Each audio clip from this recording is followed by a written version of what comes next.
কিছুদিন আগের একটা ঘটনা বিশেষ সমালোচনার বস্তু হয়ে দাঁড়িয়েছে, যেখানে একজন রুশ অধিবাসী পর্যটক হিসাবে ভারতে প্রবেশ করার পর ভারতীয় সংস্কৃতি, মানুষের দৈনন্দিন জীবন, প্রাকৃতিক পরিবেশের প্রতি আকৃষ্ট হয়ে ভারতেই বসবাস শুরু করে। আচ্ছা, ঘটনাটা একটু খুলেই বলি।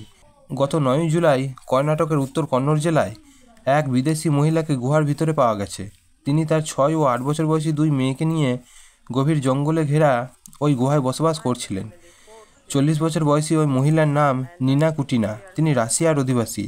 2017 সালে তার ভিসার মেয়াদ শেষ হয়ে গিয়েছে, কিন্তু তিনি ভারতেই থেকে গিয়েছেন। এ ব্যাপারে তাকে জিজ্ঞাসা করা হলে তিনি জানান, ঘনিষ্ঠ আত্মীয় স্বজনদের হারানো সহ বেশ কয়েকটি কারণের জন্য তিনি আর রাশিয়ায় ফিরে যাননি। In my family, 4 children, and last 15 years I traveling. এছাড়া তিনি বলেন, ডাক্তার বা হাসপাতালের সাহায্য ছাড়াই আমি নিজেই আমার সন্তানদের জন্ম দিয়েছি, কারণ আমি এগুলো জানতাম এবং আমি সব একাই করেছি, কারো সাহায্য ছাড়াই।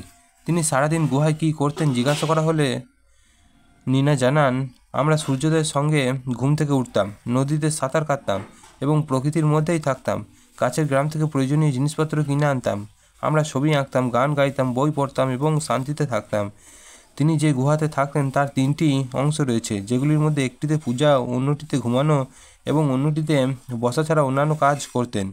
গুহার ভিতরে ঈশ্বরের বেশ কয়েকটি মূর্তি পাওয়া গেছে। ভগবান রাম, ভগবান শিব, গণেশ ও অন্যান্য দেবদেবীর মূর্তিও পাওয়া গেছে।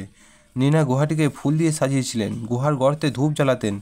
তিনি নিজের ও সন্তানদের জন্য গুহার বাইরে কাঠ জ্বালিয়ে রান্না করতেন। কিছু বাসনপত্র গুহাতে পাওয়া গেছে। তিনি পাশের ঝর্ণা থেকে জল ভরে আনতেন। জলের জন্য টব এবং বালতি রাখা ছিল। তবে নিনা যে গুহাতে ছিলেন সেটি খুবই ভয়ঙ্কর একটি স্থানে অবস্থিত। এটি ঘন জঙ্গলের মাঝখানে, যেখানে স্থানীয় লোকেরা সাধারণত আসে না। তিনি আরও জানান যে তিনি শিল্প এবং মিউজিক ভিডিও তৈরি করে এবং কখনো কখনো বেবি সিটিং করে অর্থ উপার্জন করতেন। স্থানীয় লোকেরা জানিয়েছেন যে তারা নিনা কুটিনকে গ্রামের আশেপাশে দেখেছেন, তবে তাদের মনে হয়েছিল যে তিনি একজন নিছকই পর্যটক।